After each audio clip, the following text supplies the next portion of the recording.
How are you guys doing? This is Akins Doherty with Extreme Foolishness TV. I watched the debate tonight. I'm going to be talking to you guys about the vice presidential debate between the two candidates, Kamala and Pence. I felt like the debate, Pence pretty much was James Bond all night.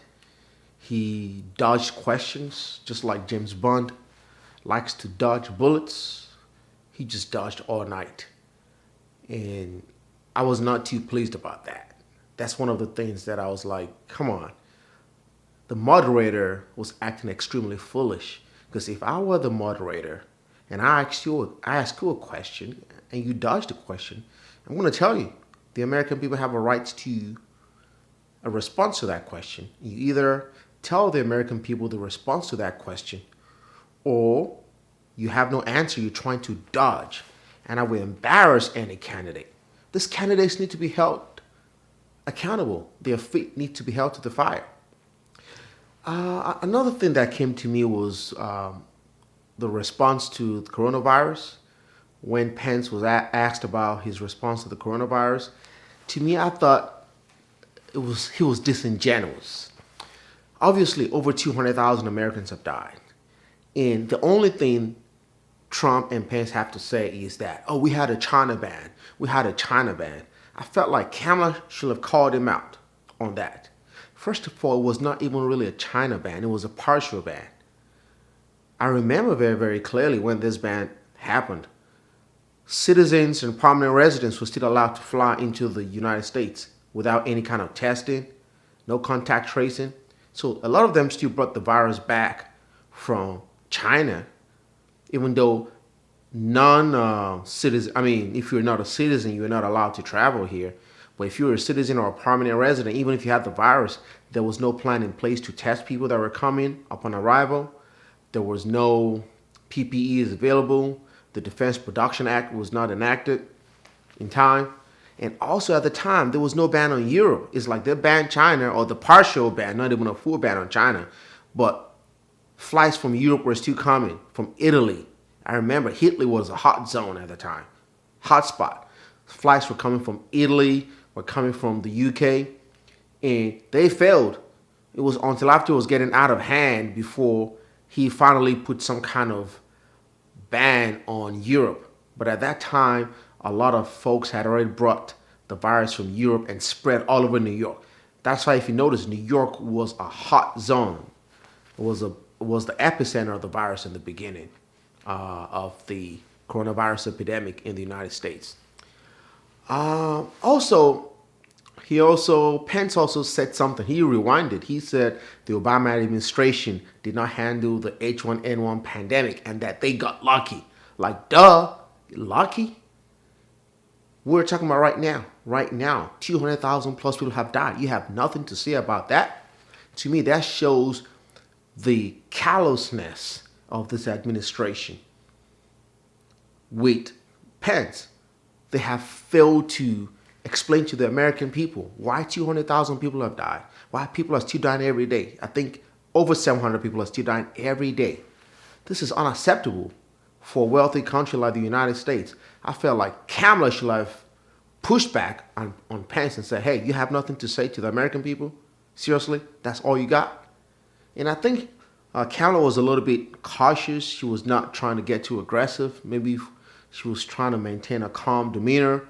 Sometimes you just have to be yourself, People are going to like you for being who you are. And she should have just pressed harder. I know she has it in her to push for a response, but I just felt like she didn't address a lot of issues. I also wanted her to talk about the pandemic response team that the Obama administration had in place at the time Trump came into power. He disbanded it. Like, who does that? How stupid could this administration be, or extremely foolish to disband a pandemic response team? And President Obama put the playbook in place, the playbook to handle this kind of viruses. As a matter of fact, in 2006, you would think President Obama saw the future. He predicted that we could have a virus like this. And he put the pandemic response team in place, which Trump disbanded because he doesn't have it in him, or he's trying to undo everything Obama did. Kamala did mention something about that, though. I think I like that. Also, Pence did not commit to a peaceful transfer of power. Like, seriously? He would not commit to a peaceful transfer of power. This is important. This is America. This is United States. This is supposed to be the birthplace of democracy. This is supposed to be the envy of the world when it comes to peaceful transition of power. This is not supposed to be an authoritarian regime or an authoritarian country. But the president, Trump right now, and the VP would not commit to a peaceful transfer of power. I thought that was a big deal. I think Kamala should have pressed him on that. Like, Americans, this man sitting next to me right here to my left has refused to commit to a peaceful transfer of power. She should have held his feet to the fire. You know? Also, when it comes to Obamacare, I was really hoping to hear something. I guess I won't say I was hoping, because I know they have no plan.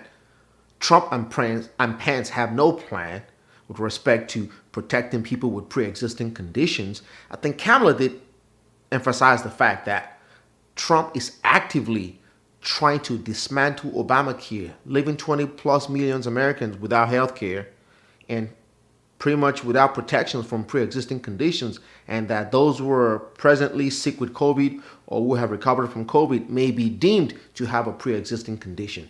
Trump had no response to that.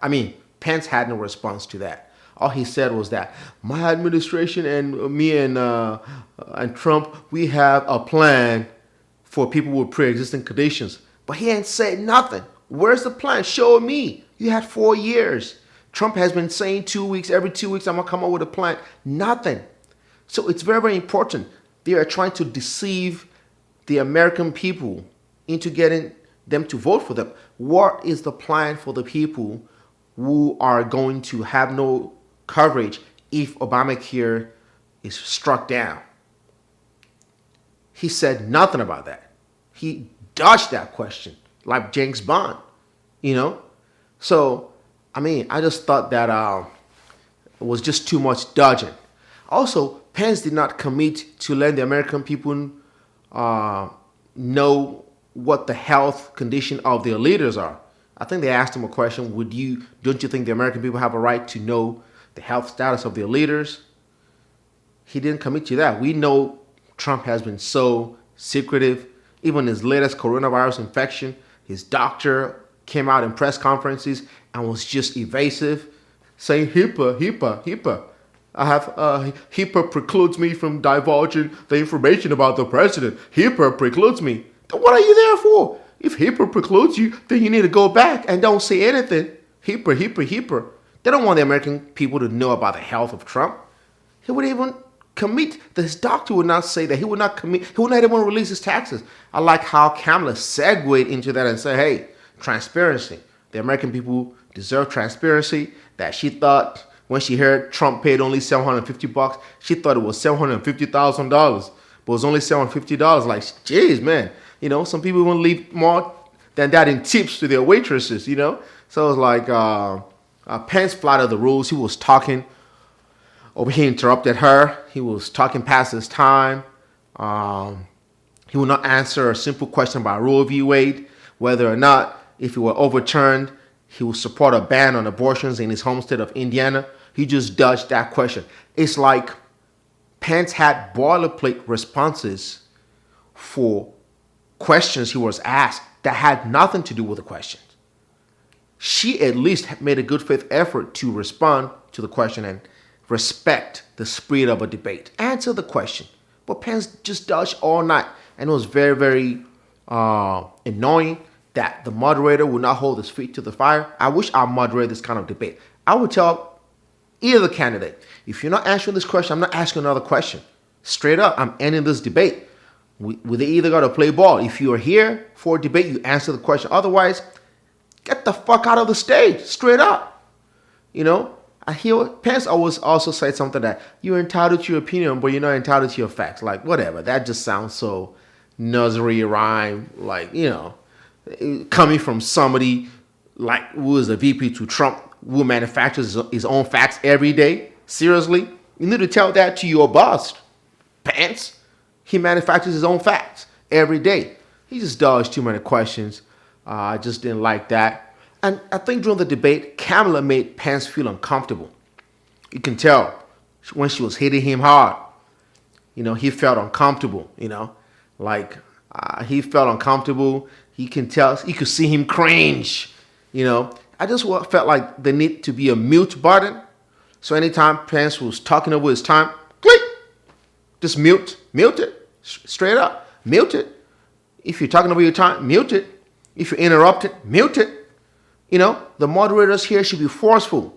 Otherwise, people are going to lose interest in watching those debates because it's extreme foolishness that we have these moderators who cannot hold this candidate's feet to the fire, especially like Pence, dodging questions all night.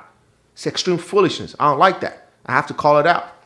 I think another thing that got to me is that when Pence said Kamala should stop playing politics with American lives. Like, seriously? What the heck is playing politics with Americans' lives? Woo! It's Trump. Who made the mask just a mask? A divisive figure. Who made the mask a political symbol? Who made everything about Antifa, right, left, about not coming out and being honest about the state of the matters. Like, not telling the Americans that, hey, this virus is deadly. We need to respect this virus. He made it about it was a hoax. It was a joke. It was the Democrats' attempt to take the election. Who made it about politics? It was Trump. I felt like Kamala should have fired back at him. Like, how dare you talk about playing politics with Americans' lives? How dare you? That's hypocritical and extremely foolish that will come out of Pence's mouth when Trump is the one who was playing politics with people's lives. Who turned wearing a mask into a political symbol. Like, it's ridiculous, like the hypocrisy coming out of Pence's mouth, So I just feel like, the issue, hold this candidate's feet to the fire more. Seriously, they should make them answer the questions. If you don't answer the question, let the American people know he is dodging the question. The moderator should step in and say, this person is dodging the question, Another part where Kamala made Pence feel uncomfortable was when Kamala said that Trump refused to disavow white supremacists. Pence kept saying, he was whispering, that's not true. That's not true. We know it's true because we all saw it. He said, no. What are you talking about? When they asked him the question, what are you talking about? Who?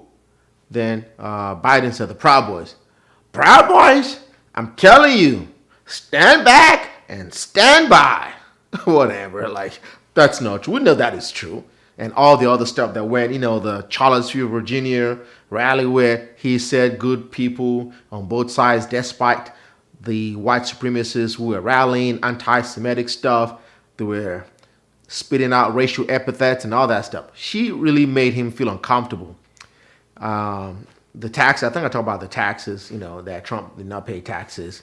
And I think she should have challenged Pence when Pence said that Trump has paid millions in taxes. Like, seriously? If he's paid millions in taxes, show us documents. We ain't seen nothing yet. That's extreme foolishness. How dare Pence say Trump has paid millions in taxes when we ain't seen nothing yet? We ain't seen no documents yet. Talk. Talk is cheap. I need to see receipts. We ain't seen no taxes you've paid. I trust the New York Times article. You ain't paid nothing. Anyway, that's all I got for now. Let me know what you guys think about the debate. What do you think did well? I think Kamala wrecked Pence. She made him feel uncomfortable all night. I just felt like she was like, give him a little knock on the jaw a little bit. But she punched real hard. She held her own. She did what she had to do. Pence, on the other hand, was just dodging questions. I give him credit for dodging the questions. James Bond, he dodged all night. But he didn't answer anything. He had nothing to say. Because he knows he cannot argue on the facts. He knows that. Let me know what you guys think in the comments. What you feel about the debate. Was it really a debate when they're dodging questions? Well, just let me know what you guys think. Akin's already here. Mr. Make and Pay. If you haven't subscribe, hit the bell. So that way if I upload more videos, you get notifications.